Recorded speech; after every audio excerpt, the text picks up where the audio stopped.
अमावस्या व्रत कथा। एक नगर में गरीब ब्राह्मण परिवार रहता था। उनके घर एक बेटी थी जो बहुत ही सुंदर थी, लेकिन उसका विवाह नहीं हो रहा था। एक दिन एक साधु उसके घर आए और उस लड़की की सेवा से प्रसन्न हुए और उसका हाथ देखा।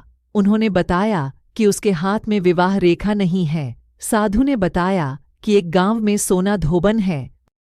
यदि यह कन्या उसकी सेवा करे और वह इसके विवाह के समय अपनी मांग का सिंदूर इस बेटी को लगा दे तो इसका वैधव्य योग दूर हो जाएगा। तब ब्राह्मण पिता ने बेटी को उस धोबन की सेवा करने को कहा। पिता के कहे अनुसार वह लड़की रोज सुबह सोना धोबन के घर जाती और उसके घर की साफ सफाई के साथ पूरे काम करके वापस घर आ जाती थी। सोना धोबन ने अपनी बहू से कहा कि आजकल तुम बहुत जल्दी घर का काम कर लेती हो, पता ही नहीं चलता। तब उसने कहा कि वह कोई काम नहीं करती, पता नहीं कौन ये सारे काम करता है। अगले दिन से सास और बहू निगरानी करने लगीं।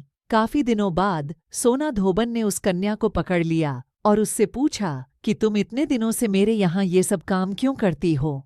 तब उसने सोना धोबन को सारी बातें बताईं। सोना धोबन तैयार हो गई। उसने जैसे ही उस कन्या की मांग में अपनी सिंदूर लगाई, वैसे ही उसकी पति की मृत्यु हो गई।